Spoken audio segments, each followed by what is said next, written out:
Mbukelo khona ekhaya sekumukela lapha kule channel mina okhuluma umthandazi uDlamini. Mbukelo khona ekhaya ngithanda ukuthi abantu ngibakhulekise ngibathandazise abasey'inkingeni nalaba abanamashwa, but ifuna ukuthi uhlale uyibheka wena kuqala ukuthi injini yakho i-powerful kangakanani, umsamo wakho powerful kangakanani. NgisePitori ngihlala eMpumalanga, so njengamanje Mbukelo khona ekhaya thumela futhi SMS yakho uzokwazi ukukhulekele sikuthandazise. Namhlanje ngicela laba abake bathumela before basho ukuthi inkosi ibusise kuphela, inkosi ibusise kuphela. Ongakake bathumela athumele inkinga yakhe sokwazi ukuthi sifunde ukuthi kuyabongwa ngiyacela, kuyabonga ngiyacela. La ekhaya nganza kwethu ke njengamanje before ngikhuleka biza nabanye masishane beze ngizokhuleka kunye nabo. Mangabe ikhandlela lingekho ekudeni nawe landa ikhandlela, makhandlela likude nawe thola amanzi obeka phambi kwakho noma ngabe imaki or ikomishi, it's okay. So biza nabanye abantu ukwazi nase ngikhuleka ngikhuleke kunye nabo. Engifuna ukusho ukuthi ke njengoba sila ePitori eMpumalanga ngisebenza ngesithunywa, ngimuntu okhonze kakhulu amanzi, idamu, impophomo into engisebenza ngazo kakhulu lezo. Mbukelo khona ekhaya endaweni eningi ngithemba ukuba niyabukela futhi ke nichazeka futhi ihlelo lwami futhi ke nalithanda. La ekhaya ke sivumelekile ukuthi umuntu mayifika la ekhaya agezwe afuthwe. Kufanele ngikufihle lokho, umuntu uyafuthwa ngani zakwethu. Ngoba sometimes uthi umuntu nesicitho nenduna lapha ebusweni kumele angene esifuthweni namabhadi, and into engisengiyibukele anikwazi ukufutha. Abanye bafaka amanzi abila endishini bese umuntu uyambuya ngendishi. La ekhaya ngeza ukuthi kuneplastic, kunendlu eyakhiwe. Ngesikwazi ukukhombisa manje, but mhla ufika la ekhaya uyayibona. Mawufunza la ekhaya uyabhuka mabe ukude siyakhona into zakho sikufakele eposini. Laba basakayitholi baphephisa kakhulu zabo ziyeza, ngeke siwenze amanga kubantu bethu. Engifuna ukusho ukuthi check injini yakho, ukuthi injini yakho njengoba impilo yakho islowly kanje, injini yakho injani yona. Injini ke la ngikhuluma ngenjini ngikhuluma ngesithunywa, ngikhuluma ngabantu abaphansi sebalala. Okukhona emhlabeni konke ngakunye kodwa lo uNkulunkulu.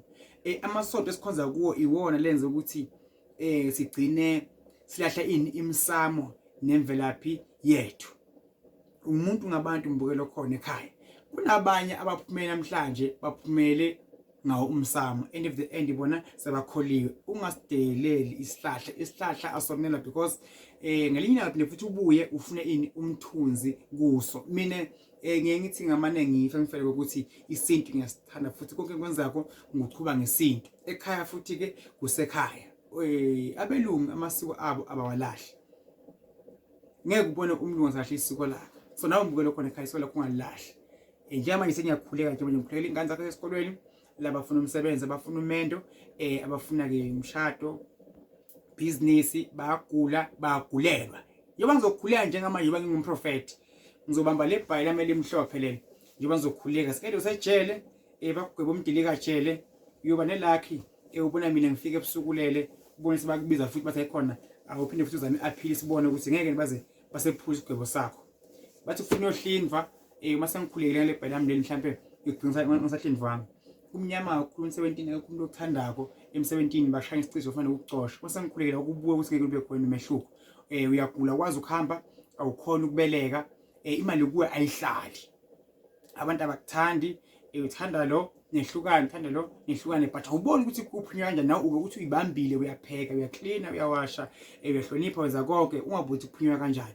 It's just because kunezinto ezizimva kwakho ongayiboni emele mina ngiyibone njengomprofeti. Ngoba umuntu akakufisela okuhle uthi umfundisi noma uthola umuntu owakini uzalwa naye yenza ithola ukuthi agcina asaqinizela impilo yakho.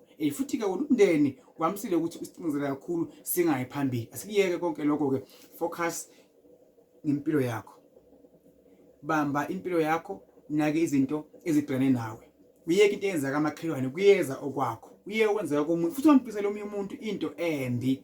Mbukelo khona ekhaya. Siyakhuleka njengamanje.